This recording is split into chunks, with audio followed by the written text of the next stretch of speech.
안녕하세요. 저는 가평에 살고 있는 40대 중반 여자입니다. 한참을 고민하다가 사연을 신청하게 된 이유는 시댁 집안 식구들에 대해 얘기 좀 해볼까 해서 이렇게 글을 쓰게 되었네요. 이번 설 명절에 일어난 사건이라 남편도 아직까지 후유증이 남아있는지 그때의 충격적인 상황들을 받아들이기 힘들어하고 있네요. 작년에 시댁과 한바탕 한 적이 있었는데요.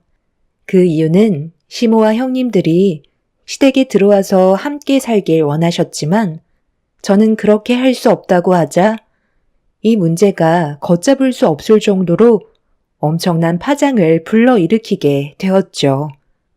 제 위로 2명의 형님이 계신데 두 형님은 시모가 원하시는 대로 시댁에서 살고 있거든요. 그러다 보니 자연스럽게 불만이 쏟아져 나오다 보니 시모는 이참에 확실히 짚고 넘어가려 하셨는지 더 큰 목소리로 압박을 가하셨네요. 두 형님이 시댁에서 함께 지내고 있으니 저 또한 그렇게 해야 된다는 건 너무 억지스러워 보였어요. 결혼 초에도 시댁에서 사는 건 힘들 것 같다고 했었는데 그때는 제가 원하는 대로 하라며 크게 문제 삼지 않으셨지만 시간이 지나면서 두 형님들이 시모에게 지속적으로 막내 며느리 편의만 봐준다고 똑같은 조건으로 대해주길 원했었죠. 어머님, 이건 너무한 거 아니에요? 막내 동서만 따로 분가해서 사는 건 너무하잖아요. 때만 되면 자잘한 건 저희가 다 준비해야 되고 저도 분가하고 싶어요. 맞아요. 저희한테는 결혼 초부터 들어와서 살아야 한다고 조건을 다셨으면서 왜 막내 동서는 하고 싶은 대로 놔주시는 거죠? 막내 서방님 때문에 그래요? 애들이 같이 살길 원하지 않는데 나보고 어쩌란 거냐? 너희들은 내가 같이 지내길 원한다고 하니까 그렇게 하겠다며. 그런데 왜 이제 와서 그런 불만들을 털어놓는 거야? 너희들은 우리 집안 재산을 탐내고 들어온 거 아니야? 쟤들은 받고 싶지 않다고 애초부터 확실하게 짚고 넘어갔는데 이제 와서 말을 바꾸면 그동안 살아왔던 환경을 한꺼번에 바꿔야 하잖아. 네가 좀 얘기해봐라. 내가 들어와서 살라고 하면 그렇게 할 거니? 이제 이런 말 듣는 건 나도 지겹다. 저는 지금의 생활을 정리하고 어머님 댁으로 들어와서 다시 시작하기에는 많은 어려움이 있을 것 같아요. 형님들이야 결혼을 하고 바로 어머님 댁에 들어와 살았지만 저는 아니잖아요. 지금 살고 있는 집과 많은 짐들을 어떻게 전부 처분하고 들어올 수 있겠어요. 결혼 생활 벌써 15년이 넘었다고요. 그리고 형님들은 아버님, 어머님께서 한평생 모으신 재산 나눠받기로 하지 않으셨나요? 저희 부부는 그런 욕심 없기 때문에 받지 않는 조건으로 들어오지 않겠다는 건데 제가 왜 욕을 먹어야 하는 거죠? 하라는 대로 무조건 제가 움직일 필요는 없는 거잖아요. 지금도 어머님 댁에 식구들이 많아서 항상 비좁은 상태인데 저희까지 들어오면 발 디딜 틈도 없을걸요? 그리고 저희 엄마를 보살펴 드려야 하는 것도 잘 알고 계시잖아요. 제가 지금까지 시댁 행사 걸은 적 있었나요? 때 되면 그래도 새벽같이 와서 제 선에서 할 수 있는 건 최선을 다해왔는데 형님들은 매일 집안 살림하는 것 때문에 불만을 가지시는 거잖아요. 제 말 틀렸나요? 어머님, 정말 웃기지 않아요? 시댁에 들어와서 어머님 모시는 건 싫으면서 자기는 서방님 데리고 자기 엄마 모시고 있는 거잖아요. 너무 이기적인 것 같아요. 그만들 해라. 그건 다 사정이 있어서 그런 거잖아. 됐다. 이제 그만해라. 쟤들은 지금의 상황에서 변화를 줄 수는 없을 것 같다. 그런데 너희들은 나랑 사는 게 그렇게 싫은 거니? 처음부터 싫으면 싫다고 확실하게 얘기한 것도 아니잖아.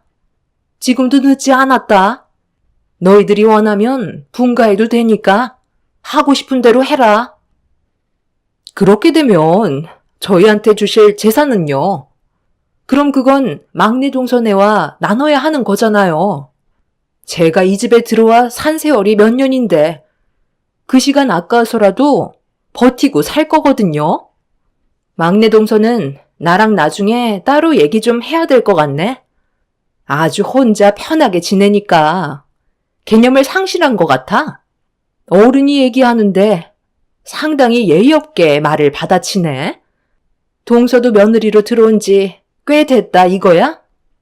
어머님이 맨날 막내라고 감싸기만 하시니까 동서가 머리만 커진 거잖아요. 제가 시댁에 들어와 살지 않는 게 두 형님들은 불만이었고 시모는 중간에서 상당히 난감하셨는지 저와 형님의 사이에서 눈치만 보고 계셨습니다. 그렇게 되다 보니 시모도 점점 지쳐가시는 것 같아 보였어요. 저한테 재산을 나눠주는 건 싫으면서 모임이 있을 때만 시댁에 찾아오는 건 또 보고 싶지 않았던 것 같았네요. 저는 형님들의 불만을 이해할 수가 없었어요. 본인들이 싫으면 나와서 살면 되는 걸 재산은 받고 싶으니까 시댁에서 나오지 못하고 발목이 잡힌 상태로 지금까지 버티며 살아왔었으면서 쓸데없이 저한테 화를 돌리는지 알 수 없었네요. 서로의 안 좋은 감정들이 계속해서 쌓이면서 점점 더 문제가 커지기 시작하자 시모가 저를 따로 부르셨어요. 그리곤 앞으로 어떻게 하면 좋을지 형님과 저와의 관계를 좋게 풀 수 있는 방법에 대해 진지하게 의논을 하게 되었죠. 무슨 얘기 하시는지 충분히 이해하는데요. 그렇다고 저희 엄마를 요양원에 모시면서까지 어머님 댁에 들어와 살 수는 없어요. 꼭 이렇게까지 해야겠어요? 나도 너한테 이런 말 꺼내는 게 쉽진 않지만 지금 집안 돌아가는 상황을 봐라. 내가 그러지 말라고 몇 번이나 화를 내고 너희 사정을 얘기했는데 이거 봐봐라. 달라지는 건 하나도 없잖니. 그렇다고 너를 우리 집에 오지 말라고 할 수도 없는 노릇이니. 내 속은 얼마나 답답한지 잘 알겠지? 사돈은 좀 어떠시니? 어머님 마음 충분히 이해하고 있어요. 하지만 저희 그동안 살아왔던 생활을 버리면서까지 들어와 사는 건 문제가 있다고 생각해요. 나중에 제가 형님들이랑 따로 얘기해서 좋게 풀어보도록 할게요. 그리고 저희 엄마는 귀만 안 들리시지? 아직 건강 상태는 양호하신 편이세요. 그럼 저는 형님들 일손 도우러 나가 볼게요. 시모와 대화를 나누고 있는데도 두 형님들은 계속해서 투덜거리는 목소리가 밖에까지 들려오고 있었어요. 시모도 형님들 눈치를 보느라 스트레스가 상당히 많은 것 같아 보였습니다. 그렇게 주방에서 저에 대한 불만을 표현하면서 저녁 식사를 준비 중이었던 형님들 사이로 저도 일손을 거들었는데 형님들이 저와 할 말이 있다며 음식을 준비하다 말고 밖으로 불렀고 좋게 대화로 풀어나가려 했지만 형님들의 압박은 결국 제 성격을 건들고 말았습니다.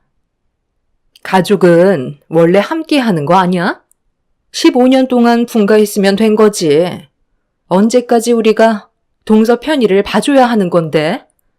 귀가 안 들리는 동선의 어머님 모시고 살면 서방님만 힘든 거 아니야? 내가 봤을 때 우리보다 동서가 훨씬 더 이기적인 것 같아. 자기 하고 싶은 대로만 살고 있잖아. 우리는 뭐 이렇게 살고 싶어서 어머님 댁에 눌러붙어 사는지 알아? 동선의 어머님, 이제 그만 요양원에 보내드리고 동서도 시댁에 들어와서 농사일 같이 도왔으면 좋겠어. 아직도 일손이 부족해서 외국인 일꾼 쓰는 거 잘 알고 있지? 방도 남는데 놀리는 것보다 동서가 채워주면 가족끼리 화목하게 살아갈 수 있지 않겠어? 너무 오랜 시간 단독 생활해서 감을 잃었나 본데? 집안 어른이 좋게 얘기할 때 들어야 하는 거야. 사람은 누구나 한계라는 게 있는 거고, 그 이상으로 넘어가게 되면 그땐 이미 후회도 늦어버리는 거라고. 올해 안에 무조건 들어올 준비했으면 좋겠어. 집안 살림 꾸리며 사는 게 힘든 거지. 처분하는 건 금방 하잖아? 동서는 그냥 옷가지만 챙겨서 몸뚱이만 들어오면 된다고. 재산은 당연히 15년간 따로 살았으니까 그 기간만큼은 제외하고 받으면 될 것 같네. 그렇게 해줄 수 있지? 형님, 아버님께서 농사일을 워낙 크게 하셔서 재산이 많은 건 알고 있긴 하지만 저는 돈에 대한 욕심이 없어요. 그냥 소박하게 살면 그걸로 만족한다고요. 빚 없이 버는 돈으로 내 가정 잘 꾸려가면 되는 거지. 그 많은 돈 받아서 뭐 하게요. 그리고 아버님, 어머님이 세상을 떠나셔야 재산을 받을 수 있는 거잖아요. 그때가 언제인지 아직까지 정해진 것도 아닌데 제가 들어와 살 이유는 없는 거죠. 저 혼자 편해 보여서 계속 강요하고 계신 것 같은데 밖에서 사회생활 하는 것도 쉬운 건 아니에요. 어머님이 형님들 눈치 보며 살고 계시지. 형님들이 어머님 눈치 보며 사는 건 아니니까 사회생활 하는 것보다는 편하잖아요? 시부모님 삼시세끼 해드리는 게 싫으셔서 저보고 들어오라는 거잖아요. 형님들도 성격 정말 많이 변한 거 알아요? 예전에는 그래도 아버님, 어머님 목소리면 조용히 받아들이시더니 이제는 머리 위에 군림해서 휘어잡으려 하시잖아요. 남이 보면 아버님이랑 어머님이 이 집에 얹혀 살고 계신 줄 알겠어요. 어머, 참. 동서, 지금 말 다 했어? 끝까지 고집 부리겠다는 거야? 형님, 제가 이래서 대화가 안 통할 거라고 얘기했잖아요. 동서가 차라리 안 오는 게 훨씬 낫겠다.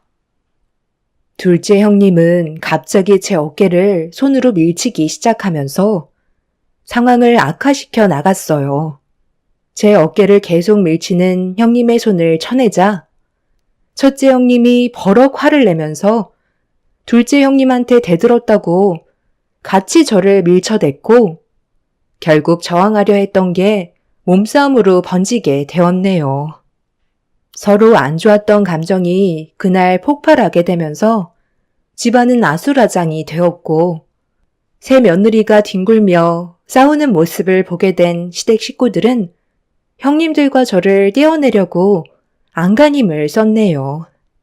난리가 난 상태에서 흥분을 가라앉히지 못한 형님들은 저를 잡아먹을 듯이 달려들었고 아주버님이 말리셔도 소용이 없었어요. 결국 인내심의 한계를 느끼신 시모는 버럭 화를 내시면서 저에게 모든 걸 정리하고 시댁에 들어오라는 충격적인 말을 꺼내셨습니다. 형님들 편을 들어준다는 게 너무 서운했던 저는 결국 눈물을 쏟아내고 말았네요. 너 그냥 들어와서 살아라. 더 이상 아무 말도 하지 말고 올해 안에도 필요 없다. 집 팔리는 대로 짐 싸서 들어오도록 해.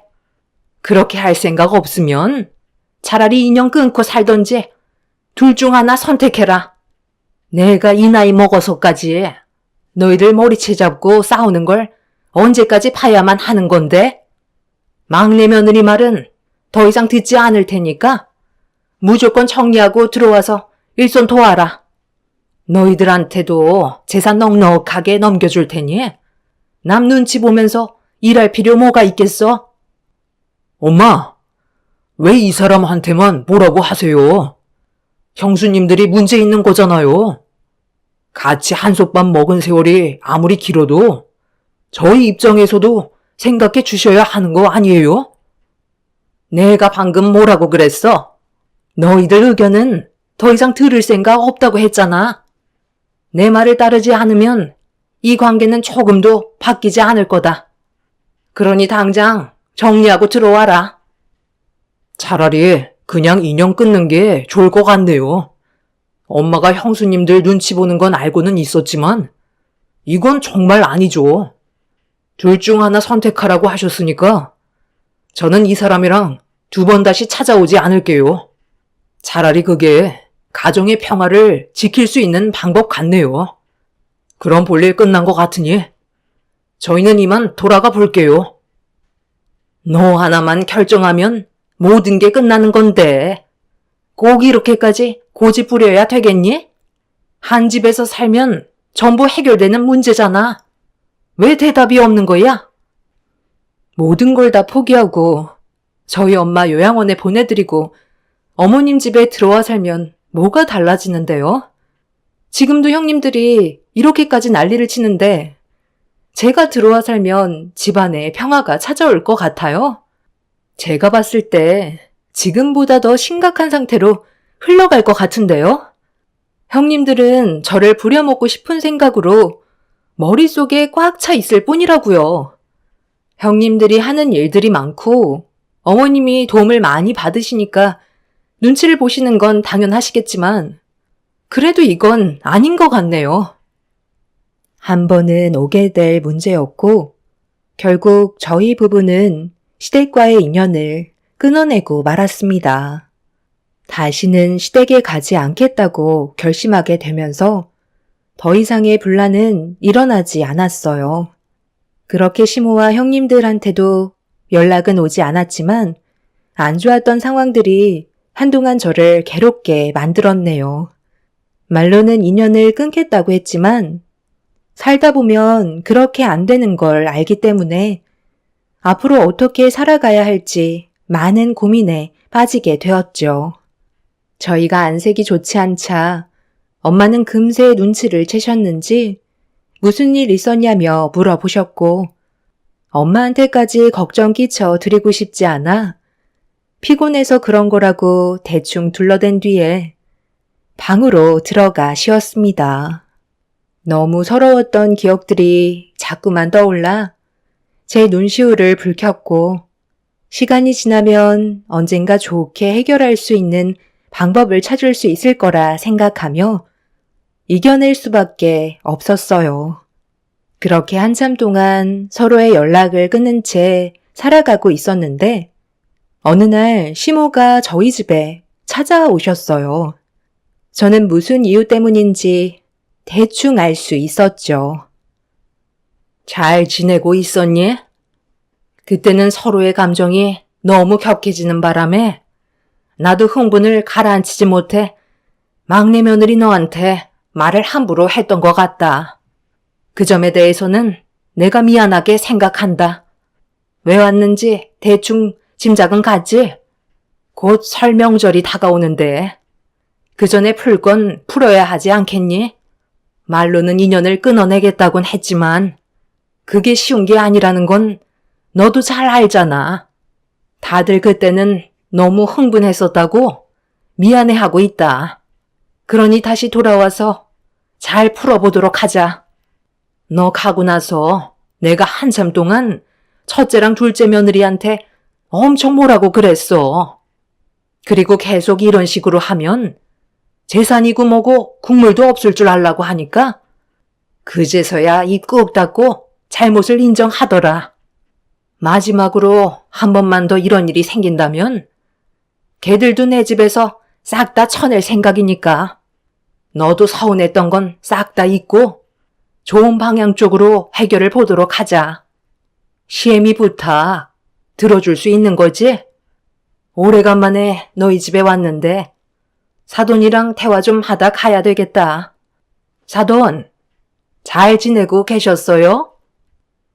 시모는 설 명절에 저희 부부와 엄마가 시댁에 함께 와주길 바라고 계셨어요. 하지만 저는 시모의 물음에 바로 답을 해드릴 수가 없었습니다.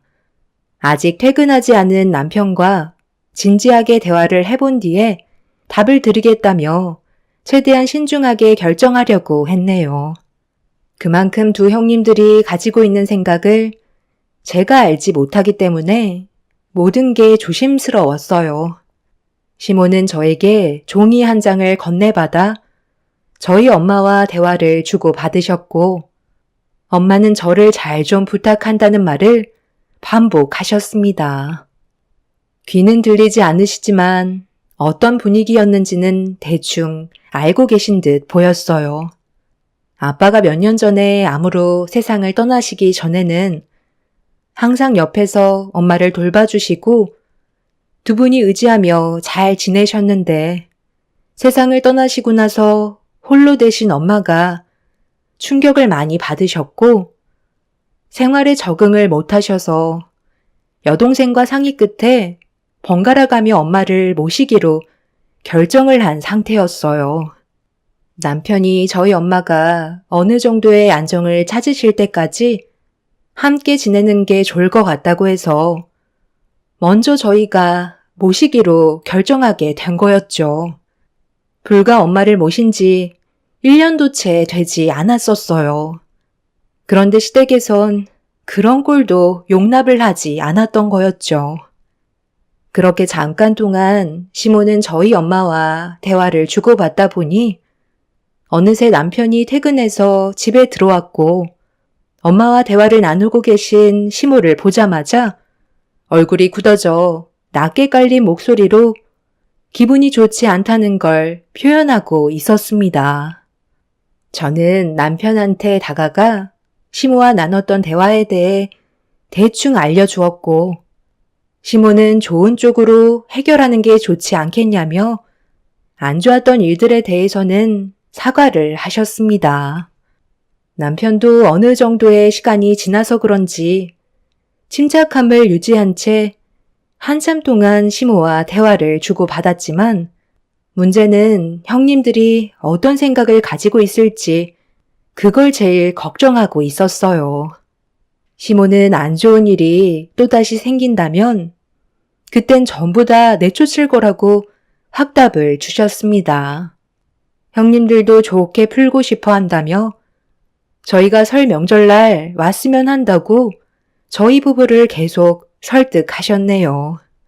늦은 시간까지 시모와 대화를 주고받으면서 상처받았던 부분들에 대해 다시는 그런 안 좋은 일이 없었으면 좋겠다고 충분히 저희 입장을 말씀드린 뒤 설 명절날 저희 가족은 시댁으로 향하게 되었네요. 다들 웃는 얼굴로 반겨주셨지만 서로가 받았던 상처들 때문에 그런지 조심하려는 행동들 때문에 조금은 어색했어요. 그렇게 별일 없이 설 명절을 보내고 있었지만 형님들과 한바탕 했던 기억 때문인지 제 몸은 여전히 긴장을 하고 있었죠. 이런 어색한 분위기를 깨는 데에는 술이 제격이라며 큰형님이 당금주를 꺼내왔고 모두들 술에 의지한 채 어색한 관계를 풀어나가고 있었습니다. 두 형님들은 저에게 했던 행동들에 대해 많이 뉘우치고 있다며 윗사람으로서 넓은 마음으로 저희 입장을 생각해주지 않았다며 다음부터는 이런 일은 절대 일어나지 않을 거라고 앞으로 서로 웃으면서 지내자는 말에 저 또한 그걸 원하고 있다는 말로 답을 해주었네요. 그동안 시댁 집안의 며느리로 살면서 만날 때마다 안 좋은 소리를 들었었는데 그날만큼은 형님들도 좋은 말을 아끼지 않았고 그렇게 분위기 좋게 하루를 마무리할 수 있었어요. 그런데 다음날 아침에 저희 가족에게 예상치 못한 충격적인 일이 다가오고 말았네요. 아침이 밝아오고 눈을 떴을 때 두 형님과 시모는 아침상을 준비하고 계셨고 저도 서둘러 일손을 돕기 시작했어요.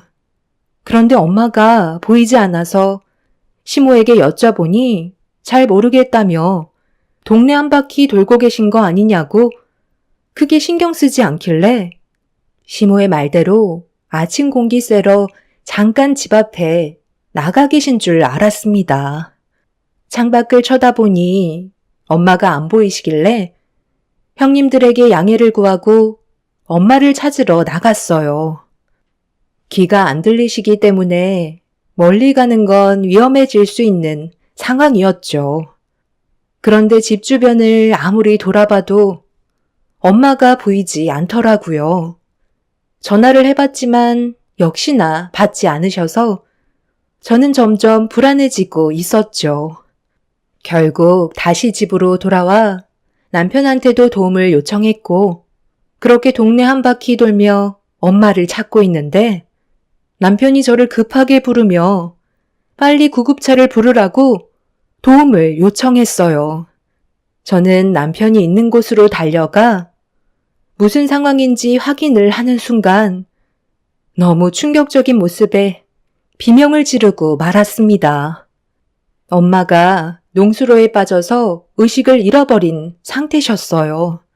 얼마나 계셨는지 입술은 보라색을 띠고 계셨는데 머리에는 출혈까지 있으셨네요.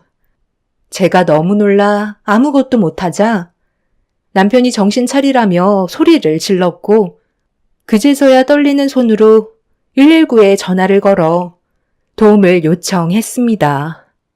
남편은 집에 가서 덮을 수 있는 걸 최대한 많이 가지고 오라고 하길래 서둘러 시댁으로 들어가 방에 있던 이불을 꺼내 나오자 갑자기 형님들이 저를 막아 세웠어요. 동서, 어디를 가길래 그 많은 이불을 가지고 밖으로 나가려는 거야? 무슨 일이라도 생긴 거야? 한창 정신없이 아침상 차리고 있는 거 몰라? 와서 도와야 할 거 아니야. 어제 우리 좋게 푼 거 아니었어? 그럼 동서도 우리한테 노력하는 모습을 보여줘야지. 이러면 달라지는 건 아무것도 없는 거잖아? 형님, 지금 저희 엄마가 농수로에 빠지셔서 위독하신 상태세요. 아직 숨은 붙어 있는 것 같은데 체온이 너무 많이 떨어지셨는지 의식이 없으세요. 일단 체온을 높이는 게 중요할 것 같아 이불을 가지고 가려는 거예요. 괜찮으시면 이불 좀 더 가지고 나와 주실 수 있으세요? 저희 엄마 이대로 보내드릴 수 없어요. 어머, 그래서 지금 아침상 준비 다 해놨는데 거기로 전부 다 가야 한다고? 새벽부터 고생해서 준비한 음식 전부 식게 생겼잖아. 농술에 빠져서 어차피 불어터진 몸뚱이 이불 덮어줘봤자 달라질 거 없을 것 같은데? 위독하시다며. 그럼 생명에도 지장이 있는 거 아니야? 그런데 지금 우리가 만든 떡국은 아직까지 따뜻하다고. 구급차 온다며. 서방님이 그 자리를 지키고 있으면 금방 올 텐데 나머지 사람들은 아침이라도 든든하게 먹어둬야 하지 않겠어? 동서는 가서 떡국이나 불지 않게 빨리 아침상이나 준비해. 아버님, 어머님 굶길 작정이야? 배고프다고 난리치는 가족들 전부 굶길 거냐고. 입을 이리 내놔. 이거 놓으세요. 형님들 지금 제정신이에요? 저희 엄마 생명이 위독하시다고 말했잖아요. 구조대에서 체온을 상승시키는 게 우선이라고 했다고요. 그래서 그 이불들을 더러운 농수로에 빠뜨리겠다고? 너 제정신이니? 그게 얼마짜리 이불들인데 이리 내놔라. 귀한 이불 내어줄 수 없다. 어머님, 방금 저희 엄마가 어떤 상태인지 전부 다 들으셨잖아요. 이러다 정말 세상 떠나게 되면 어쩌려고 그래요? 제발 도와주세요. 다들 정말 왜 그러시는 거예요? 시댁 식구들은 아무도 저를 도와주지 않았어요. 눈 하나 꿈쩍하지 않고 멀뚱멀뚱 쳐다보는데 제가 할 수 있는 건 가지고 온 옷가지들밖에 없어 그거라도 챙겨서 농수로에 빠져있는 엄마한테 급하게 달려가게 되었네요. 남편은 속옷만 입은 채 자기가 입고 있던 옷을 전부 다 저희 엄마한테 덮어드린 뒤 사지를 주물러 주며 체온을 높여주기 위해 안간힘을 쓰고 있었어요. 남편은 제가 가지고 온 옷가지들을 보고 화를 내며 왜 이불은 안 가지고 왔냐고 뭐라고 하자 좀 전에 있었던 상황에 대해 설명을 하게 되었습니다. 남편은 추위에 온몸을 떨면서 정신 나간 사람들이라고 제가 가지고 온 옷가지들로 엄마의 몸을 덮어드렸고 그 사이 구조대가 도착을 해서 엄마를 응급실로 보낼 수 있었어요. 남편은 바닥에 떨어진 옷들을 다시 입은 뒤 저희 차로 달려가 응급실에 가려고 차문을 열었는데 이런 상황을 전부 다 멀뚱히 쳐다만 보며 아무런 대응을 해주지 않는 시댁 식구들이 너무 소름이 돋았어요. 저는 가지고 온 짐을 전부 다 차에 싣고 제 딸을 뒷좌석에 태운 뒤 차에 올라탔습니다. 남편은 시댁 식구들한테 소리를 지르면서 저희 엄마가 세상을 떠나길 바라고 있었냐며 한바탕 난리를 친 뒤 운전석에 올라타 응급실로 향하게 되었습니다. 시댁 식구들 전부 정신 상태가 너무 이상한 것 같아 보였어요. 다른 사람도 아니고 저희 엄마가 농수로에 빠져 위독한 상태이신데 걱정되는 말보다 떡국이 불어 터진다고 걱정한다는 건 저희 엄마가 어떻게 되던 상관하지 않겠다는 걸로밖에 안 보였네요. 정말 다행이었던 건 엄마가 농수로에 떨어지면서 정신을 잃으셨지만 심각할 정도까지는 아니었어요. 그런데 의사가 의문의 한마디를 던지셨고 저는 그 말을 듣자마자 곧바로 경찰서에 전화를 하게 되었네요. 엄마가 발을 헛디뎌 농수로에 빠진 게 아닌 교통사고가 난 것 같다는 충격적인 말이었어요.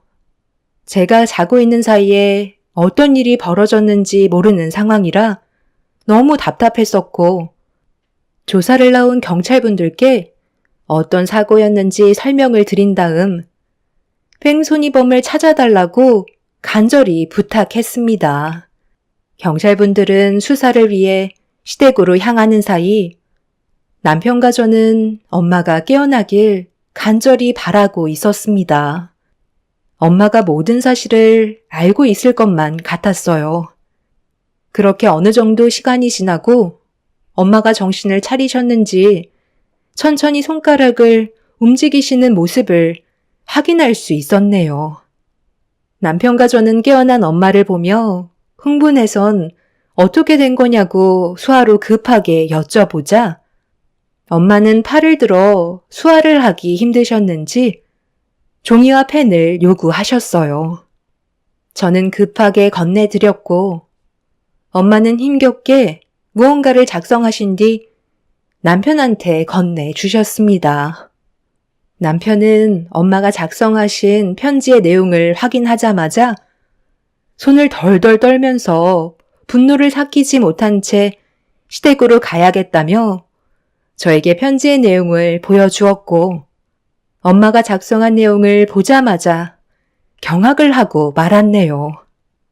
그렇게 저희 부부는 서둘러 시댁을 찾아가 조사를 받고 있는 시댁 식구들 앞으로 걸어갔습니다. 저희를 본 시댁 식구들의 안색은 상당히 안 좋아졌고 남편은 엄마의 친필 편지를 들고 시모와 두 형님을 범인으로 지목했네요. 엄마가 작성하신 편지의 내용에는 아침 공기를 마시려고 잠깐 외출한 사이 뒤에서 어떤 차량이 엄마를 들이받쳤고 차에서 내려 엄마의 몸 상태를 살핀 사람은 다름 아닌 두 형님과 시모였어요. 시모와 두 형님이 엄마를 보면서 했던 말은 기머거리 엄마 때문에 이런 불화가 생겼다면서 존재 자체가 사라지길 바라는 마음에 트럭으로 사고를 유발해 농수로에 빠뜨린 거였다고 종이에 자신들이 하고 싶은 말을 적어 보여줬었다는 충격적인 내용이 담긴 편지였죠. 경찰들은 시댁 식구들을 그 자리에서 움직이지 말라며 저희 부부에게 집안 수색을 요청했어요. 수색 영장 없이는 함부로 남의 집에 들어갈 수 없는 상황이라 저희가 집안을 뒤졌고 잠시 뒤 쓰레기통을 뒤진 남편이 구겨진 한 장의 종이를 펼쳐보게 되면서 집안은 난리가 나고 말았네요. 저희 엄마가 작성하셨던 편지의 내용이 전부 다 사실이었던 겁니다. 결국 시모와 두영님은 경찰서로 연행이 되었고 자신들의 행동에 대해 전부 자백을 하게 되었네요. 시모와 두영님은 아침상을 보기 위해 트럭을 타고 잠깐 마트에 들렀었는데 집에 들어오는 도중에 농수로 옆에서 저희 엄마가 아침 공기를 마시며 걷고 계신 모습을 보고 형님은 저희 엄마만 없었어도 저희 부부를 시댁으로 들여와 농사일을 시킬 수 있었을 거라면서 갑자기 분노했고 그 말에 동조한 둘째 형님도 저희 엄마를 보며 큰형님을 부추기며 화를 돋갔습니다. 그러자 시모는 이런 모든 상황들이 전부 다 저희 엄마 때문에 그런 거라고 탓을 돌리게 되면서 분노를 참지 못한 첫째 형님이 결국 사고를 유발했던 거였네요. 너무 충격적인 일을 저지른 세 사람은 절대로 용서받지 못할 행동들 때문에 법적인 처벌을 면할 수 없었습니다. 그렇게 시댁 집안은 한순간에 무너져 내려버렸고 그날 이후 두 번 다시 시댁에 찾아가는 일은 없었네요. 현재 시모와 두영님은 교도소에 있는 상태입니다. 물론 계획적 사건이 아닌 충동적 사건으로 판결이나 형량이 좀 줄어들긴 했지만 자신들이 선택한 행동에 대해서는 책임을 져야겠죠. 시부는 이런 충격적인 사실들 때문에 하시던 농사일을 전부 다 정리하고 저희 엄마한테 죄송하다며 재산의 일부를 보상금으로 주셨지만 마음이 좋지는 않네요. 집안의 가장들인 사람들이 하나같이 눈치만 보다가 사고가 터지고 나서야 저러는 모습 너무 꼴보기 싫었습니다. 시부와 아주버님들 또한 똑같이 잘못이 있다고 생각합니다. 앞으론 절대 만날 일이 없었으면 좋겠어요. 너무 큰 상처이고 기억하고 싶지 않은 순간들이었지만 그 사람들의 행동들을 여러분들께 알려드리고 싶었습니다. 저도 하루빨리 과거에 있던 안 좋은 기억들을 전부 털어버리고 앞으로 있을 날들만 생각하고 싶네요. 제 사연 들어주신 분들 감사합니다. 안녕하세요. 저는 결혼한 지 얼마 되지 않아 이혼을 할 수밖에 없었던 34살 여자입니다. 처음 남편과 결혼했을 때 양가 집안의 축복을 받으며 행복한 신혼생활을 즐기고 있었어요. 그저 평범하게 살고 싶은 마음밖엔 없었는데 어느 순간부터 남편의 몸에 문제가 생겼는지 불편해하길래 병원에 가보도록 몇 번이나 얘기했지만 그 기간이 하필 남편 진급에 중요했던 시기라 일적으로 바쁘게 움직일 수밖에 없어서 시간이 나지 않았어요. 급한 불만 끈 뒤 여유가 생겼을 때 병원을 찾기로 결정하게 되었죠. 잠깐이라도 진찰받으면 좋았을 텐데 남편은 회사에 눈치가 보인다며 병원에 가는 걸 꺼려 했었어요. 계속해서 고통스러워하는 걸 진통제 하나로 버티고 있는 게 걱정이 돼서 시모가 전화를 하셨을 때 남편의 건강이 좋지 않은 것 같다고 얘기했었습니다. 너무 걱정하지 마라. 걔가 원래 어렸을 적부터 몸이 좀 약했었는데 최근에 일이 많이 바쁘다며 면역력이 조금이라도 떨어지면 꼭 그렇게 비실거리더라고. 건강을 챙길 수 있는 음식들을 먹이면 좋을 거다. 내가 항상 걔한테 운동 좀 하라고 몇 번이나 얘기했었는데 들으려 하지도 않아. 그러니까 네가 옆에서 잘 좀 챙겨주도록 해라. 그래도 병원에 한 번이라도 가보는 게 좋지 않을까요? 요즘 들어 안색이 너무 안 좋아졌어요. 이러다 큰일이라도 날까봐 너무 걱정돼요. 매달 쓸 수 있는 월차가 있는데도 회사 일이 너무 바빠서 눈치 보인다고 사용하지도 않고 있어요. 정국이 걔가 어렸을 적부터 고집이 워낙 강해서 말을 잘 듣지 않아. 그래도 여태까지 알아서 잘 해결해 갔으니 너무 걱정 말거라. 이번 주말에 너 혼자 내려올 거지? 정국이가 좋아하는 반찬들 좀 만들어 놨으니까 일찍 서둘러 와라. 시모는 남편의 건강 상태에 대해 크게 걱정하지 않으셨어요. 어렸을 적부터 다른 애들보다 몸이 약했다며 아예 제 말은 흘려 들으셨습니다. 저도 그렇고 남편도 바쁘게 일에 치여 살아가고 있는데 남편이 야근 일을 마치고 집에 들어온 날 몸도 많이 안 좋아 보였지만 툭 건들면 쓰러질 것처럼 보여 아무리 일도 중요하지만 사람이 우선이기 때문에 다음날 당장 병원부터 가봐야 할 것 같다고 강하게 얘기했어요. 남편은 일주일 정도면 바쁜 일은 정리될 것 같다고 참아내려 하길래 결국 답답한 마음에 화를 내고 말았습니다. 점심시간이라도 병원에서 잠깐 진찰 받아볼 수 있는 거 아니냐고 물어봤어요. 요즘 점심시간도 아까워서 밥도 컵라면으로 때울 만큼 바쁜데 내가 빠지면 다른 직원들이 피해를 보잖아. 나만 이렇게 느끼는 거 아닐 거 아니야. 당신 회사 사람들은 뭐라고 그러는데? 다들 아무렇지도 않아 보인대? 아니면 알면서도 그냥 모른 척하고 있는 거야? 지금 몰골이 얼마나 어두워 보이는데 어떻게 회사는 이익만 생각하는 거지? 금방 끝나. 일주일 정도면 숨 돌릴 만한 시간이 생긴다니까. 그리고 내가 예전부터 몸이 약했었잖아. 바쁜 시기가 오면 꼭 그러더라고. 이번 일 끝나고 푹 쉬면 또 예전처럼 돌아와. 그러니까 너무 걱정하지 말고 엄마한테 이런 일로 전화 좀 하지 마. 내가 전화 안 하게 생겼어? 어머님도 당신이 어렸을 적부터 몸이 약했었다며 대수롭지 않게 생각하시더라고. 그렇게 몸에 대해 무관심했다가 나중에 정말 후회하는 일이 생길지 모른다니까. 내가 오죽했으면 이렇게까지 얘기하겠어? 남편은 제가 하는 말이 잔소리처럼 들렸는지 더 이상 대화하고 싶지 않다는 표정을 보이면서 방으로 들어가 버렸어요. 그리곤 기절할 것처럼 쓰러져 잠이 들어 버렸습니다.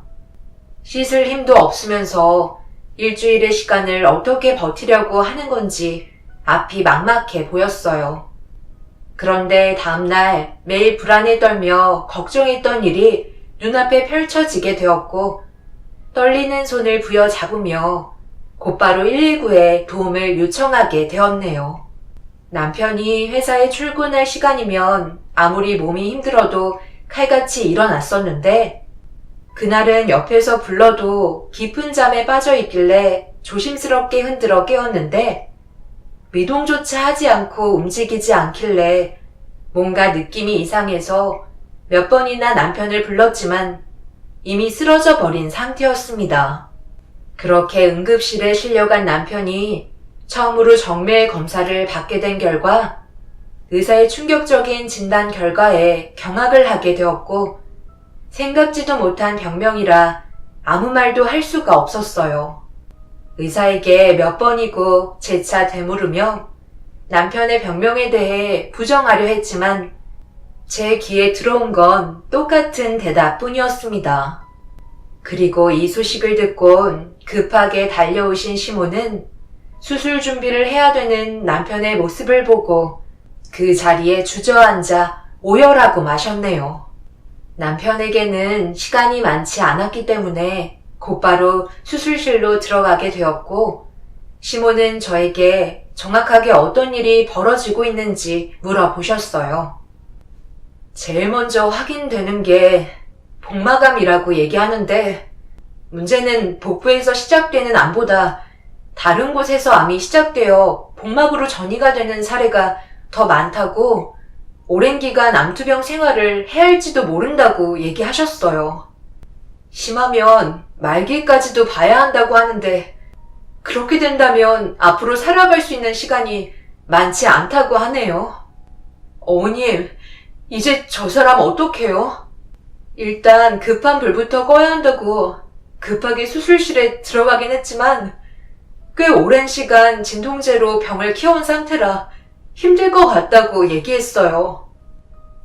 그러니까 내 아들이 지금 생사를 오고 가고 있다는 말이야? 암이라니? 몸은 약했지만 지금까지 잘 살아왔었다고. 그래서 제가 얘기했었잖아요. 그이가 몸이 좋지 않은 것 같다고요.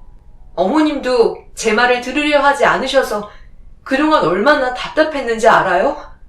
어머님도 조금이라도 관심을 가져주셨다면 이런 일을 막았을 수도 있었겠죠. 지금 너 말은 내 탓이라는 거냐? 저놈이 애초부터 몸이 약했었는데 그걸 왜 나한테 덮어 씌우려 하는 거야? 제가 남편의 암 때문에 더 이상 회복이 불가능할까봐 걱정되는 마음에 힘들어서 하고 있는 얘기를 자기 탓으로 돌린다며 수술실 앞에서 화를 내고 계셨어요. 정말 어이가 없었고 시모가 너무 무관심하다고 생각했었어요. 시모의 집과 저희 집이 차 타고 30분 정도 되는 거리라서 조금만 신경 써주시면 저희 집에 오셔서 남편의 몸 상태를 확인해 볼 수 있으셨을 텐데 몸이 약하다는 한마디에 모든 걸 끝내버리신 시모가 솔직히 원망스러웠어요. 아무도 제 말을 들어주지 않더니 결국 이런 큰일이 터지고 나서야 시모는 전부 다 제 탓으로 돌리고 계셨죠. 그렇게 6시간 정도의 긴 대수술 끝에 병실로 옮겨진 남편의 상태는 너무 안 좋았었고 의사는 마음의 준비를 해야 될 것 같다며 고개를 흔드셨네요. 이제 막 결혼한 지 1년밖에 안 된 저에게 엄청난 충격을 안겨주는 의사의 말에 오열을 하며 제발 살려달라고 애원했어요. 아무래도 힘들 것 같습니다. 예상했던 대로 복막암은 2차적으로 발생된 암이었고 1차적으로 시작된 암은 대장에서부터였네요. 벌써 온몸에 많은 암세포가 전이가 되어버린 상태라 수술을 더 이상 할 수 없을 만큼 손을 쓰기가 힘든 상황입니다. 그럼 더는 희망이 없단 말인가요? 이 사람 깨어날 수는 있는 거죠? 앞으로 남은 시간이 얼마나 되는 건데요? 길어야 3달 봅니다. 그런데 이상한 건 이 정도로 암이 전이가 많이 되었다면 본인도 이상하다고 생각했을 텐데 병원을 찾아오지 않았다는 게 의사로서 납득이 되지 않네요. 일반 진통제로는 버티기도 힘이 들었을 텐데. 의사는 버티고 있었던 것도 대단하다며 어느 시점부터 진통제를 아무리 먹어도 몸에서 내성 반응이 왔을 테고 아무리 많이 먹어도 진통 효과가 제대로 들지 않았을 거라며 남편의 행동을 이해하기 힘들어 했어요. 그 말을 듣곤 너무 화가 치밀어 올라 남편이 다니는 회사로 찾아갔어요. 이렇게까지 된 건 전부 다 회사에서 일을 무리하게 시킨 탓이라고 확신했습니다. 그래서 무작정 회사로 찾아가 난리를 치기 시작하자 제가 남편의 아내라는 걸 알게 된 대표가 저를 따로 불렀습니다. 그래서 뭘 원하시는 건데요? 김 대리가 지금 암으로 병원에 있으니 그에 따른 보상을 해달라고 지금 찾아오신 건가요? 당연한 거 아니에요? 어떻게 병원도 못 갈 정도로 사람을 쉴 수 없을 정도로 일을 시키는 회사가 어디 있어요? 저희가 쉬지 못하게 일을 시켰다고요? 언제요? 저희는 법정 노동 시간을 준수하는 회사입니다. 절대 강요하지 않았어요. 김 대리가 회사의 발전을 위해 자진해서 근무를 했던 거죠. 그리고 이제는 집안의 가장으로서 무게까지 실렸는데 당연히 열심히 해야 하는 건 맞는다고 생각하는데요. 무조건 회사로 찾아오셔서 난리를 치신다고 좋아질 거 하나 없어요. 그러니 소란 그만 피우시고 조용히 돌아가 주셨으면 좋겠네요. 안 그럼 저희도 경찰에 신고를 하던지 법적으로 조치를 취할 수밖에 없는 안타까운 상황에 놓인다고요. 그러니 서로 더 이상의 감정 상하지 않게 그만하셨으면 좋겠네요. 그러니까 지금 저희 남편이 저렇게 되었는데 아무런 조치도 취해주시지 않겠다는 건가요? 저희 남편은 열심히 일해준 것밖에 없는데 이제 와서 단물 다 빠졌으니 등을 돌리시겠다는 거죠? 그럼 저희도 법적으로 움직여야 되겠네요. 그렇게 하시던지요. 저희 근무 환경이 암이 발생될 수 있는 환경인가요? 서로 웃으면서 행복하게 여유로운 회사 생활을 하고 있는데 도대체 회사에서 무슨 잘못을 했는지 모르겠네요. 그럼 오늘부로 김 대리는 더 이상 저희 회사에 근무할 수 없을 정도로 몸 상태가 심각하다고 판단 내려도 되는 거네요. 그럼 오늘 이후부터 퇴사 처리 진행하겠습니다. 저희도 안타까운 인재 하나 보내게 돼서 정말 마음이 좋지 않네요. 그동안 고생하셨고 지금까지 근무하셨던 수당은 김 대리 통장으로 정산되어 들어가게 될 겁니다. 그럼 할 얘기는 전부 끝난 것 같으니 이왕 오신 김에 점심이라도 한 끼 하시고 돌아가세요. 당연히 공짜는 아닌 거 아시죠? 외부인은 6,000원 내고 드셔야 합니다. 조비서, 손님 나가신단다. 가는 길에 소금 좀 뿌려. 남편이 근무했던 회사의 대표라는 사람이 열심히 일을 도왔던 직원한테 문제가 생겼다는 이유 하나만으로 걷어차버리는 모습에 엄청난 충격을 받았었고 회사 측의 잘못이 아니라고 주장하고 있는 대표의 행동에 더욱더 용서하고 싶은 마음이 없었어요. 그래서 법적인 절차를 밟으려고 준비하려던 찰나 어머님한테 갑자기 전화가 왔어요. 남편한테 심정지가 왔다며 급하게 병원으로 불렀습니다. 서둘러 병원에 도착해서 남편의 상태를 확인해 보니 다행히 위험한 상황은 넘긴 것 같아 한숨 돌리며 남편 옆에 앉아 몸 상태를 살펴주고 있는데 병실로 들어온 시모가 저를 밖으로 불렀고 조용한 곳에서 한마디 하셨습니다. 너 지금 얼마나 심각한 상황인지 몰라? 도대체 어디 갔다 온 거야? 내가 전화를 몇 통이나 했었는지 알아? 저 사람 회사에 다녀왔어요. 그동안 일을 너무 무리하게 시킨 탓에 몸에 문제가 온 거잖아요. 병원에 잠깐이라도 들렸다면 이런 일은 사전에 막을 수 있었다고요.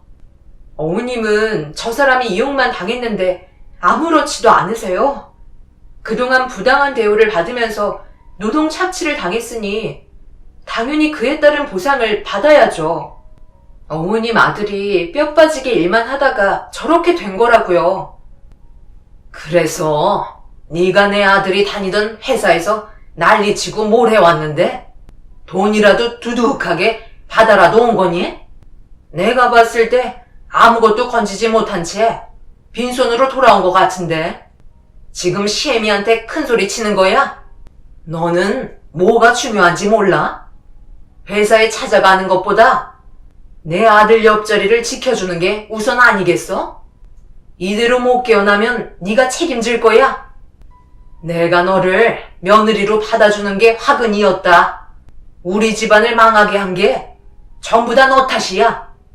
가장의 무게가 얼마나 힘들고 스트레스로 올라왔으면 내 아들이 암에 걸리겠니? 그래도 결혼 한번 시켜보겠다고 허락해 줬더니만 내 아들을 이런 식으로 만들어? 시모는 갑자기 남편이 암에 걸려 병실에 누워있게 된 상황을 전부 다 제 탓으로 돌리셨고 자기 아들 살려내라며 오열을 하시더니 제 머리채를 잡으면서 당장 이혼하라고 이성을 잃은 상태로 돌발 행동을 보이셨어요. 옆에서 침묵을 지키고 계셨던 시부가 시모의 갑작스러운 행동에 급하게 다가와 말려주셨지만 이미 시모의 양손에는 제 머리카락이 한 움큼 빠져 있었네요. 처음부터 제가 마음에 들지 않았다며 계속해서 달려드시려는 시모를 막아선 시부가 그만 집으로 돌아가는 게 좋을 것 같다는 말에 너덜거린 상태로 집에 올 수밖에 없었어요. 현관문을 열고 집 안에 들어서자마자 남편과 결혼하고 함께 있던 추억들이 눈앞에 펼쳐졌고 도저히 신혼집에 머물러 있을 수가 없어 친정으로 돌아갈 수밖에 없었네요.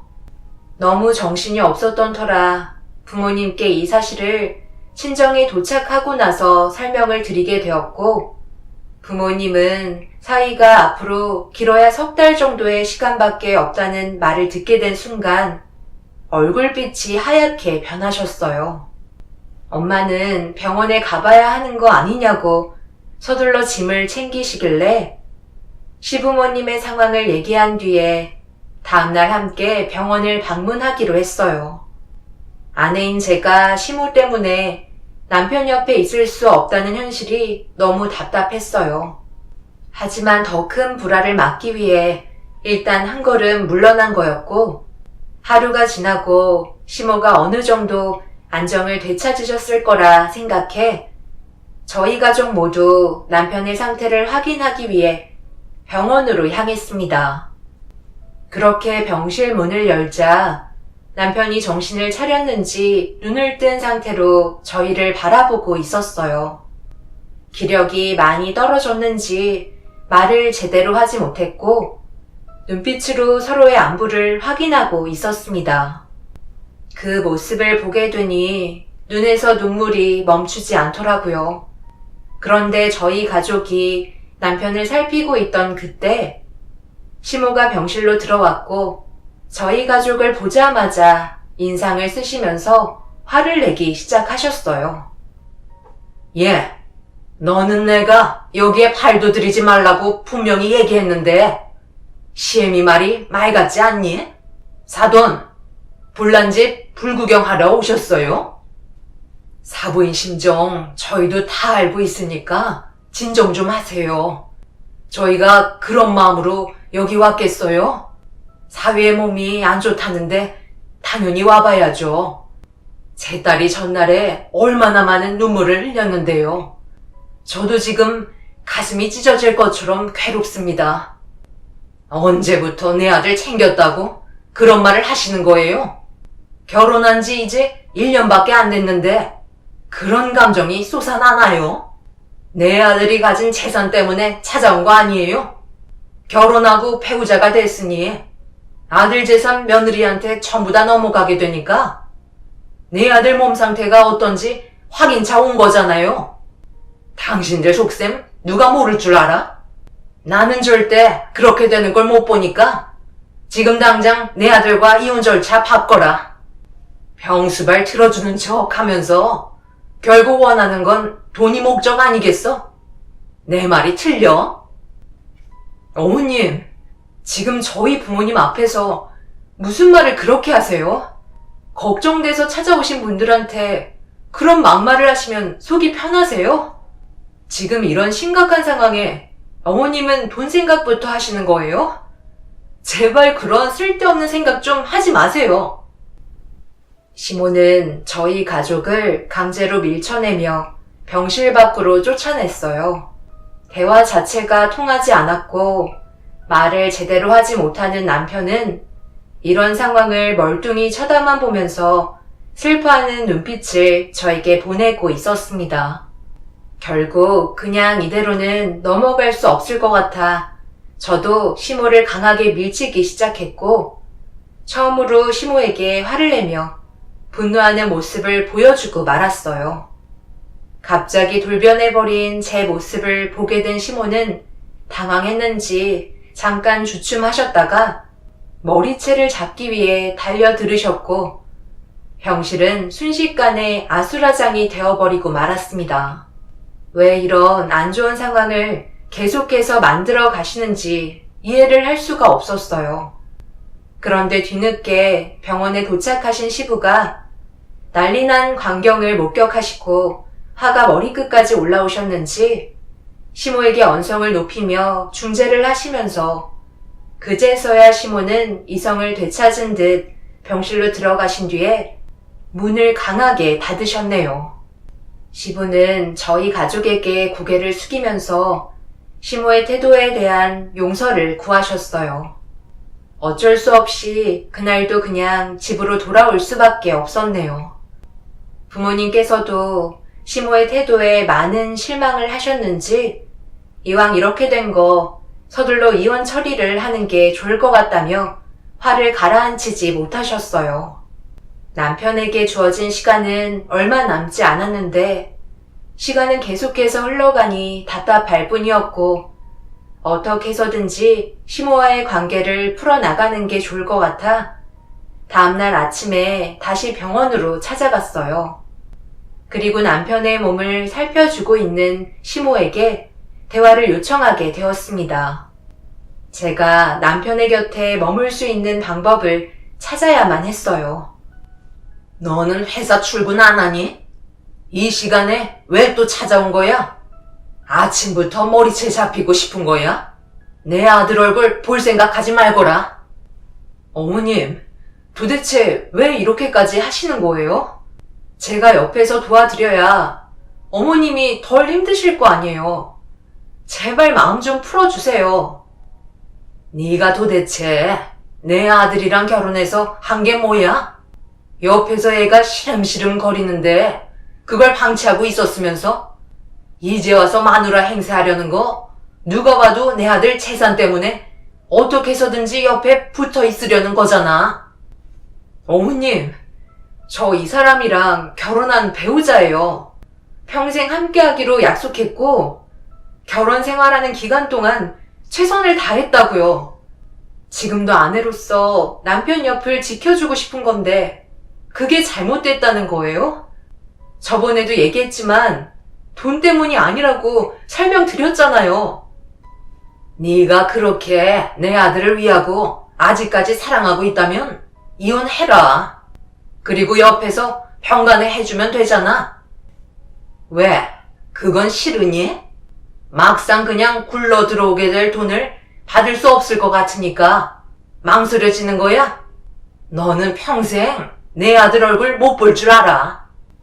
시모는 남편이 세상을 떠나는 순간부터 장례식까지 이혼하지 않으면 얼굴을 안 보여줄 거라며 막무가내로 행동하셨어요. 시모가 원하는 건 전부 다 돈 때문이었고 남편이 가지고 있던 재산이 저에게 넘어올까봐 그게 싫었던 거라 이혼한다고 했어요. 솔직히 남편이 가지고 있던 재산 저보다 없었어요. 집도 남편 명의가 아니었고 서로 모은 돈으로 합친 거라 따지고 보면 가지고 있는 재산은 제가 훨씬 많았었죠. 그래서 원하시는 대로 이혼하겠다고 제 입에서 나오는 순간부터 남편의 얼굴을 확인할 수 있었습니다. 점점 더 심각해진 모습으로 저를 바라본 남편은 제 얼굴을 바라보며 미소를 띄었고 거친 숨을 반복해서 내쉬고 있었어요. 남편의 손을 잡고 한참 동안 눈물을 흘리고 있는데 시모가 제 앞에 서류 한 장을 툭 던져 놓았습니다. 성격 급한 시모는 이혼 서류를 준비해둔 상태였어요. 그리고 남편의 도장까지 전부 다 찍혀 있었습니다. 약속대로 저도 서류에 도장을 찍었고 남편의 재산에는 일절 손을 대지 않겠다는 각서에까지 사인을 하고 나서야 시모는 심적으로 안정을 찾으셨는지 더 이상 저를 건들지 않으셨네요. 어차피 몇 달 뒤면 세상을 떠날 남편인데 이혼을 왜 이렇게 급하게 서두르시는지 이해할 수가 없었어요. 남편도 이러한 상황을 어느 정도 알고 있었는지 힘겹게 미안하다는 말을 입 밖으로 꺼내면서 하루라도 빨리 제 삶을 살았으면 좋겠다고 시모가 원하는 이혼을 허락했다는 말을 이어갔어요. 결국 시모가 원하는 대로 이혼 절차를 밟게 되었습니다. 그렇게 남편 옆에서 하루도 빠짐없이 곁을 지켜주던 도중 화장실에서 남편 몸을 닦아줄 수건을 적신 뒤 병실로 들어가려 하는데 시모가 누군가의 손을 잡고 주위를 살피면서 어디론가 거칠게 끌고 가셨어요. 사람이 많이 다니지 않는 특실 병동으로 올라가길래 무슨 상황인지 궁금해서 따라 올라가 보니 시모가 누군가와 대화를 이어나가기 시작했고 알 수 없는 말을 주고받기 시작했어요. 그리곤 엄청난 계획과 진실을 전부 들을 수 있었네요. 시키는 대로 이혼 절차 밟았다. 이제 기다리면 되는 거지? 우리 계획이 절대 밖으로 새어나가서는 안 된다고. 알았다니까요. 한 가지만 확실하게 해주세요. 저한테 약속하셨던 보험금 일부는 꼭 주셔야 한다고요. 내가 너랑 한 배를 탔는데 그거 하나 약속 못 지킬까봐? 걱정하지 마. 그런데 정말 안 걸리는 거야? 과거 친찰받은 내역 전부 다 확인할 수 있다며. 그때 암 판정받았던 진료 내역도 남아있을 거 아니야? 나는 네가 시키는 대로 했을 뿐이라고. 걱정하지 말라니까요. 어차피 세상 떠나면 우리가 조작했다는 거 누가 알겠어요? 제가 보험 설계자인데 누구보다 이 바닥은 잘 알고 있다고요. 오늘 상담건이 얼마나 많은데 여기에서 이럴 시간 없어요. 이혼 절차만 제대로 하셨다면 이제는 숙려 기간 안에 아드님께서 세상 떠나지 않게 기다리는 것밖에 없다고요. 그러니까 제가 결혼 반대하시라고 했잖아요. 그래도 내 아들이 죽기 전에 한 번쯤은 결혼은 해줘야 그나마 마음이 위안이 될 것 같아 나 편하자고 그렇게 한 거야. 며느리가 생명보험금이 내 이름으로 지급되면 의심하고 껄끄러워질 뻔했는데 이혼했으니까 이제 확실하게 걱정할 거 없는 거지? 시모는 저와 결혼하기 전에 남편의 건강 문제 때문에 병원을 잠시 다녀온 것 같아 보였어요. 그런데 의사가 시모를 따로 불러 마음의 준비를 하는 게 좋을 것 같다며 암 진단을 내렸었는데 그 사실을 남편에게 알려주지 않았고 친분이 있는 보험사 직원과 남편 몰래 계획을 꾸며 생명보험을 들어놨던 거였네요. 저도 그렇고 남편도 전혀 모르는 상태로 살아왔었기 때문에 시모와 보험사 직원의 행동에 너무 큰 충격을 받게 되었어요. 어떻게 남편을 살릴 생각은 하지 않고 생명보험금을 노릴 계획을 했는지 이해할 수가 없었습니다. 결국 이 사실을 전부 다 알게 된 이후 서둘러 그 자리에서 벗어나 경찰에 신고를 하려던 순간 뒤에서 누군가 저를 불렀고 고개를 돌리자 저희 병실 담당 간호사 분이었어요. 그리고 제가 이 모든 사실을 듣게 됐다는 걸 시모와 보험사 직원이 알게 되면서 제가 도망가지 않게 천천히 다가와 겁에 질린 얼굴로 설득을 하기 시작했네요. 가까이 오지 마세요. 어떻게 사람들이 그럴 수 있어요? 돈 때문에 자기 아들을 세상 떠나게 만들려고 계획을 했다는 거 제가 전부 다 들었어요. 돈이 그렇게 중요해요? 어머님이 배 아파 낳은 자식 아닌가요? 그런데 어떻게 이런 일을 꾸밀 수가 있어요? 잠깐만, 얘야. 내 말 좀 들어봐. 정국이는 어차피 가망이 없다고 했었어. 그럼 아무리 많은 돈을 투자해서 항암 치료를 받아봤자 결국 돈만 날리고 세상 떠나게 될 텐데 그렇게 될 바에는 갈 때 효도하고 가면 얼마나 좋아. 그래서 이런 생각을 하게 된 거야. 아무도 몰라. 우리 셋만 아는 사실이야. 비밀로 하면 보험금 받을 수 있고 우리는 조용히 지내면 되는 거야. 내가 너한테도 보험금의 일부를 넘겨주마. 그러니까 제발 진정하고 이성적으로 판단해라. 이제 다 왔어. 얼마 남지 않았다고. 오랜 기간 계획했던 걸 전부 다 물거품으로 만들 생각이야. 우리 대화 전부 다 들었으니 내가 왜 너한테 이혼하라고 했는지 이제는 이해할 수 있지? 절대 악감정은 없었으니까 이번만 넘어가도록 하자. 우리가 조용하게 해결할 수 있다고. 제발 핸드폰 내려놓거라. 저는 시모의 더러운 입에서 나오는 말을 듣고 싶지 않았어요. 결국 그 자리에서 경찰에 신고를 했고 저희 남편을 이용해 보험 사기를 계획한 시모와 보험 직원을 법적으로 처벌받게 만들었네요. 시모는 끝까지 자기 잘못이 아니라고 난리를 쳤지만 이미 모든 범행을 치밀하게 계획하고 있었다는 증거들이 전부 다 밝혀지게 되었습니다. 시간이 얼마 남지 않은 남편에게는 이 사실을 알려주지 않았어요. 세상 떠날 준비를 하고 있는 남편에게 더 이상의 아픔을 주고 싶지 않아 가족들만 알고 있었어요. 그렇게 남편은 세상을 떠나게 되었고 장례까지 전부 다 끝낸 뒤 남편과의 인연을 마무리할 수 있었네요. 시모는 계획적인 범행으로 징역형을 면하지 못했고 1년 6개월의 형을 받게 되었습니다. 자기 자식이 아파하는 모습을 옆에서 지켜보면서 시모는 보험금만 생각하고 있었다는 게 너무 소름이 돋고 끔찍했었어요.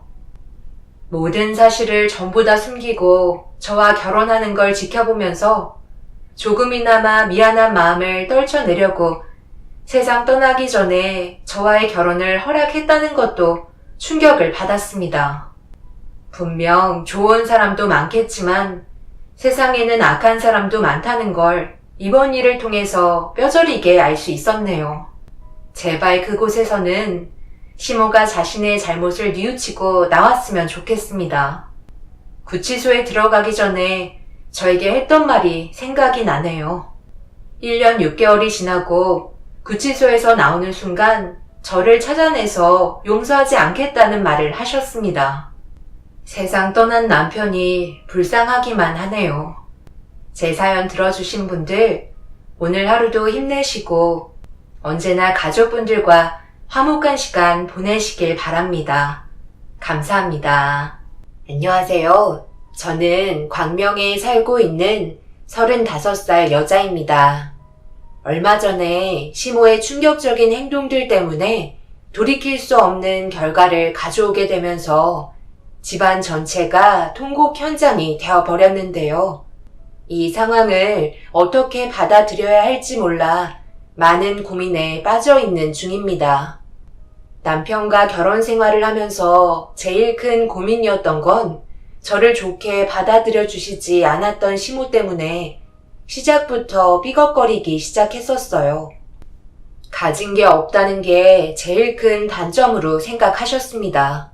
그렇다고 시모의 집안도 잘 사는 형편은 아니었어요. 두 집안 다 비슷한 게 문제였어요. 시모는 재산이 많은 집안에 자기 아들을 장가 보내고 싶어 하셨지만 원하는 게 마음대로 되지 않아 결혼 이후에 그런 불만이 더욱더 크게 작용한 것 같아 보였어요. 결국 이런 모습을 뒤에서 지켜보고 있던 남편이 한마디 꺼냈습니다. 도대체 뭐가 문제예요? 예진이가 엄마한테 뭘 그렇게 잘못했길래 항상 얼굴만 보면 불만이 가득하신 건지 이해를 못하겠어요. 뭐가 문제일 것 같아? 당연히 세아가 집안 문제 아니겠어? 여자를 골라도 왜 이렇게 보는 눈이 없는 거야? 좀 부유한 집안의 여자를 며느리감으로 데려왔으면 얼마나 좋아? 뭐 하나 얻어먹을 게 없으니 하나부터 열까지 전부 다 미워 보이는 건 당연한 거다. 부족하면 이쁜 짓이라도 해야지. 애교도 없고 무뚝뚝해서는 집안 분위기 하나 못 살리는데 뭐가 이쁘다고 웃어줘? 시모는 저를 처음부터 마음에 들어하지 않으셨지만 날이 가면 갈수록 시모의 불만은 점점 더 커지기 시작했어요. 이 모든 불행이 저로 인해 시작되었다는 말에 눈물이 앞을 가릴 정도로 너무 서운했고 그런 상황들이 반복이 되다 보니 남편과 함께 시댁에 가는 게 두려워서 어느 순간부터는 아예 발길을 끊게 되었습니다. 저도 잘하려고 정말 많이 노력했어요. 원래 성격이 내성적이지만 그래도 하나뿐인 며느리 시모에게 잘 보이고 싶어 생전 처음 해보는 애교도 어색하게 부려보고 해볼 수 있는 것들은 가리지 않고 시도했지만 저희 집안 자체가 부유하지 않다는 것 하나 때문에 아무리 노력을 해봤자 아무런 소용이 없었습니다. 결국 이런 문제들이 제 마음을 닫아버렸고 남편만 시댁에 찾아가게 되는 일이 벌어지고 말았네요. 이런 행동들을 안 좋게 보셨던 시모가 결국 저희 집에 찾아오시면서 저 또한 그동안 속으로만 삭혀왔던 불만을 털어놓게 되었습니다. 어머님께서 저를 처음 봤을 때부터 마음에 안 드셨다는 거 잘 알고 있었어요. 그래서 정말 많이 노력했었고요. 시키는 건 불만 하나 가지지 않고 전부 다 해왔잖아요. 그래도 노력하는 모습을 보여드리면 언젠가 마음을 열어주실 거라 생각했었는데 어머님께서는 저를 전혀 며느리로 받아들여주려 하시지 않고 어머님 집안의 암적인 존재로만 봐주시잖아요. 그래서 지금까지 아들만 우리 집에 왔던 거야? 지금 네가 생각하고 있는 게 내가 가진 불만의 전부라고 생각하는 거니? 말하지 않는 것도 얼마나 많은 줄 알아? 다른 것 하나 제대로 못하면 애라도 빨리 낳아야 할 거 아냐? 언제까지 기다리게만 할 건데? 나이도 꽉 채워서 내 아들이랑 결혼했으면 일단 아이부터 만들 생각을 해야지. 아직까지 신혼생활 즐기고 있는 거니? 이런 행동들 하나하나가 불만으로 쌓이는 거다. 내가 이런 말 하면 안 좋게 받아들이지 말고 너 자신부터 돌아보거라. 엄마, 제발 좀 그만하세요. 우리가 아이를 안 가지려는 것도 아니고 전부 계획하고 있는데 그게 마음처럼 잘 안 되는 거잖아요. 그래서 내가 그런 것들이 불만이라는 거야. 며느리가 참기라도 했어 봐라. 벌써 내 품에 손주가 안겨 있었을 거다. 아무리 새아가가 마음에 안 들어도 손주 하나 안겨주면 모든 게 다 풀린다. 돈은 돈대로 전부 다 까먹으면서 정작 아이는 못 가지고 있잖아. 시모가 찾아온 이유는 아이를 언제 가질 거냐며 계획을 물어보려 오셨지만 이미 저도 그렇고 남편도 기분이 상할 대로 상해버린 터라 더 이상 대화조차 하고 싶지 않았습니다. 남편은 이런 분위기 속에 아이를 가지는 게 옳은 거냐며 저보다 분위기를 점점 더 심각하게 만들게 되었고 결국 아무것도 해결되지 않은 채 시모는 집으로 돌아가셨네요. 왜 이렇게까지 서로 헐뜯으며 살아야 하는지 시모의 행동을 이해할 수 없었어요. 그렇게 안 좋은 분위기가 계속해서 안 좋아지자 남편도 더 이상은 시댁에 발을 들이지 않았고 몇 달 동안 서로는 연락조차 하지 않고 지내고 있었습니다. 그런데 어느 날 시모가 술에 잔뜩 취하셔서 저희 집 현관문을 세차게 두드리셨어요. 제가 알기론 술을 드시지 못하시는 걸로 알고 있었는데 정신을 차리지 못하실 정도로 술을 드신 상태로 찾아오셔서 문을 열어드리면서도 불안해서 경계를 하고 있는데 제 두 눈앞에서 충격적인 행동을 저지르셨네요. 어머님, 이 시간에 뭐 하시는 거예요? 저 여자는 누구길래 왜 저희 집에 데려온 거죠? 뭘 하시려는지 모르겠지만 당장 돌아가세요. 너랑 할 말 없으니까 당장 비키거라. 아들, 차라리 이 여자랑 결혼해라. 내가 지금 다리 놔주려고 왔다. 어차피 가진 것 없는 집안이랑 살 바에는 말도 잘 듣고 착한 며느리가 좋지 않겠어? 이런 식으로 사는 걸 너도 원하는 거 아니잖아? 엄마 말 듣고 이 여자랑 한번 만나봐라. 외국인 여자라서 그런지 애교도 많고 얼마나 착한지 몰라. 한국 여자랑은 급이 다르다니까. 내가 물어봤는데 우리 집에 들어와서 지내는 것도 문제 없다고 하더라. 엄마가 이렇게까지 하는 이유가 뭐겠니? 요즘 한국 여자들 하나같이 시미한테 대들고 잡아먹으려만 들잖아. 이런 때묻지 않은 여자를 데리고 와서 살아야 집안에 평화가 오는 거야. 내가 3시간 정도 만나달라고 돈까지 지어줬으니까 둘이서 요 앞에 분위기 좋은 음식점에 가서 진지하게 대화 좀 나눠봐라. 엄마 지금 제정신이세요? 어떻게 가정이 있는 집안에 다른 여자를 데리고 올 수가 있는 거예요? 정말 날이 가면 갈수록 실망만 안겨주시네요. 더 이상 대화조차 나누고 싶지 않으니까 당장 돌아가세요. 계속해서 이런 식으로 나오시면 저도 가만히 있지 않겠어요. 외국인 여자가 뭐 어때서? 때묻지 않은 여자들을 데리고 살아야 앞으로의 인생이 편한 거야.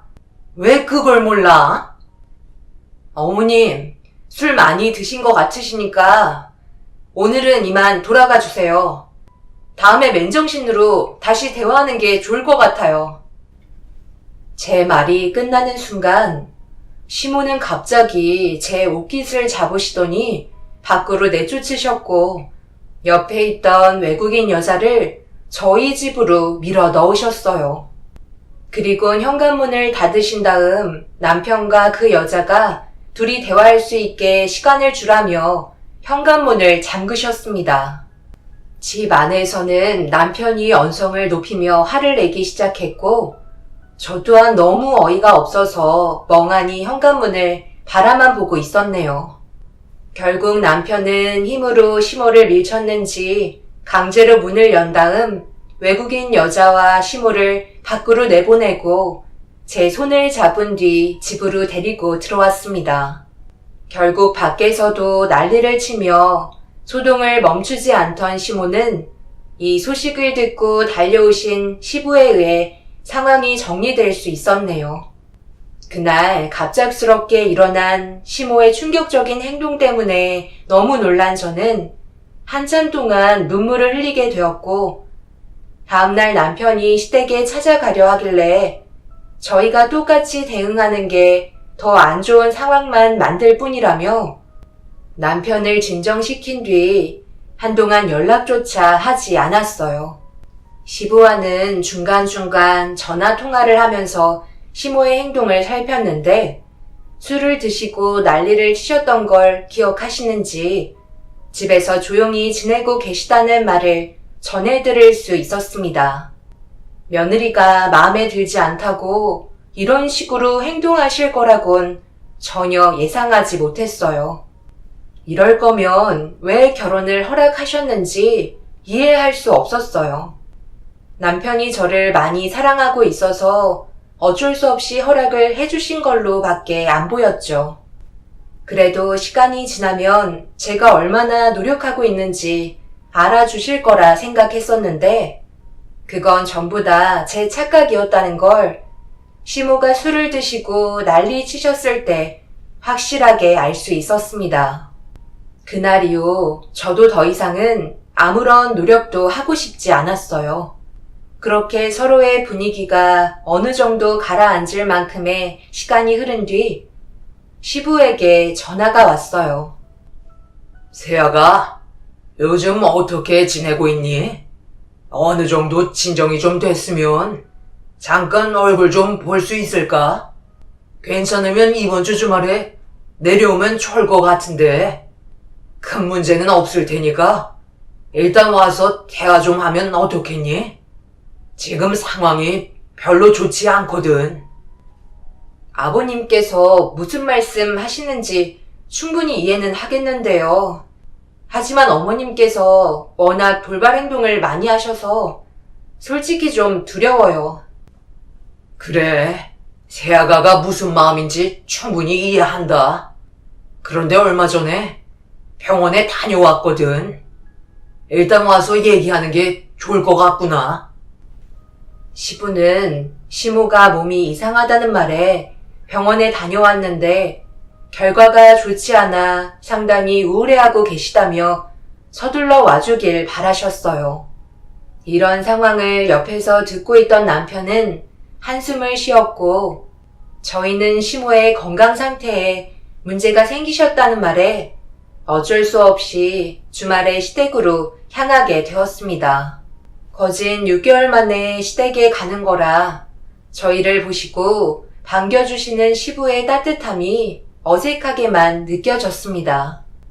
그리고 어떤 상황인지 여쭤보니 언제부터인가 시모가 점점 살이 빠지기 시작했고 눈에도 황달이 보이길래 병원에서 건강 상태를 진단한 결과 췌장암 말기 판정을 받아 당장 입원을 해야 하는데 고집을 부리시면서 치료를 받지 않으려 하신다는 말을 듣게 되었습니다. 췌장암 판정을 받았다는 말에 저도 그렇고 남편도 너무 놀라 아무 말도 할 수가 없었어요.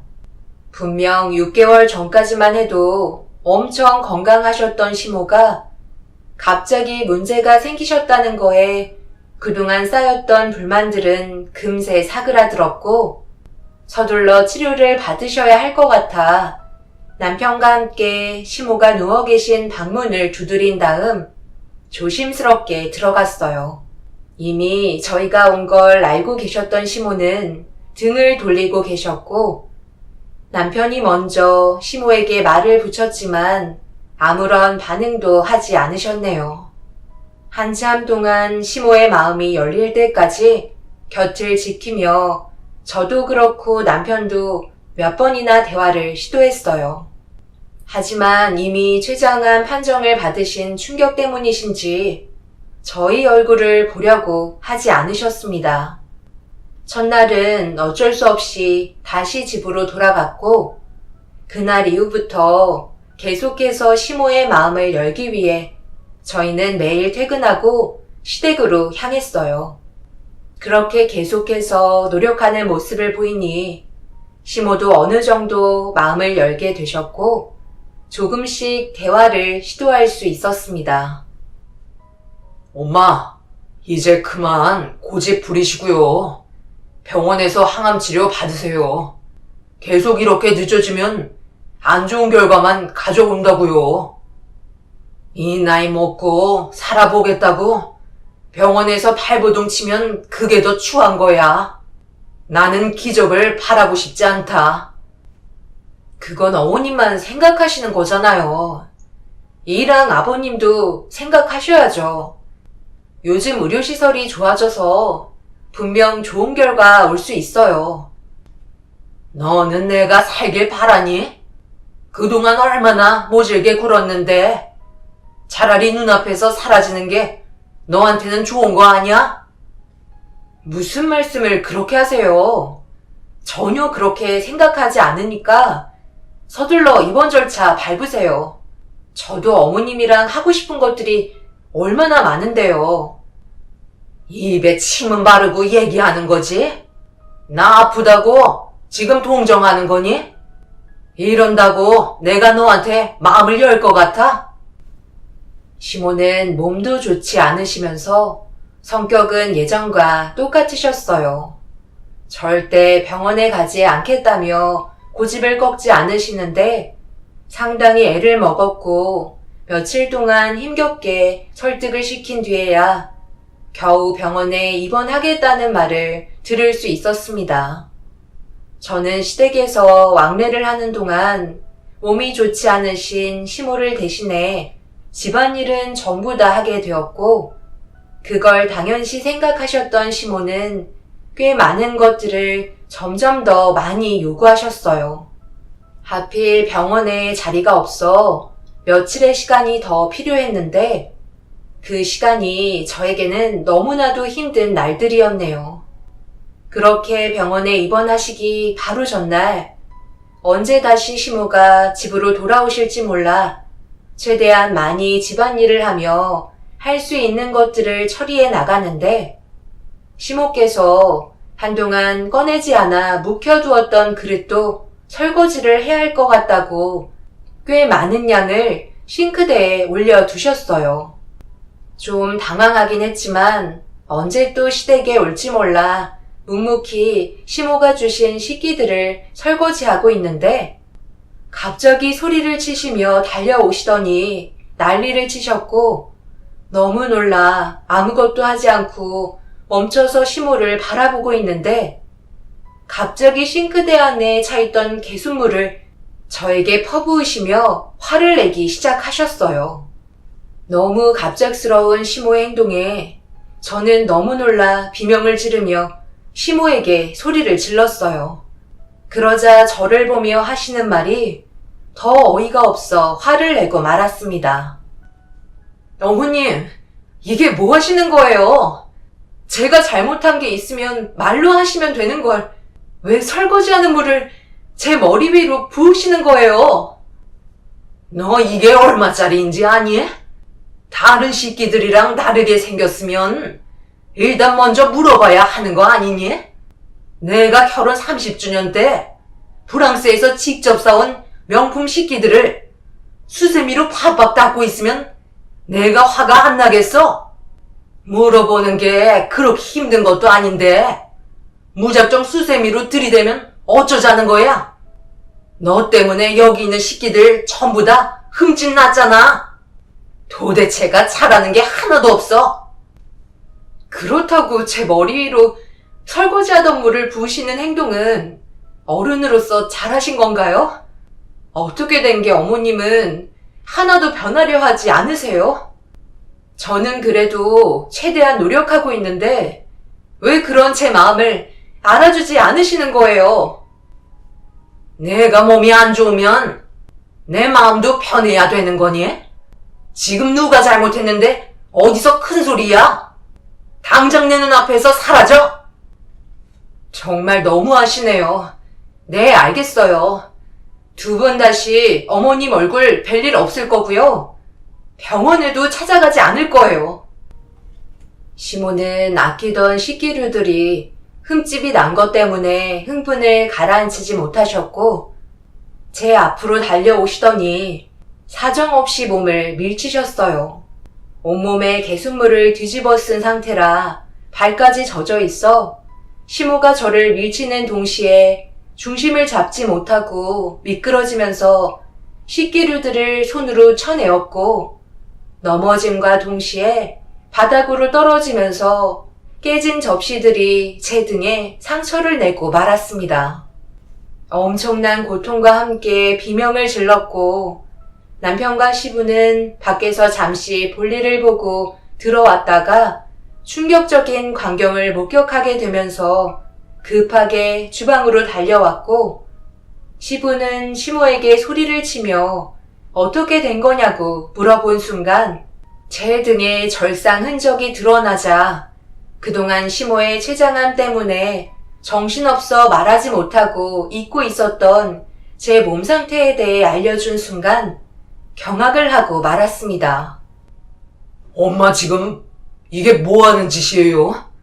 예진이가 지금 얼마나 조심해야 될 시기인지 알지도 못하시면서 이렇게 함부로 하시면 어떡해요?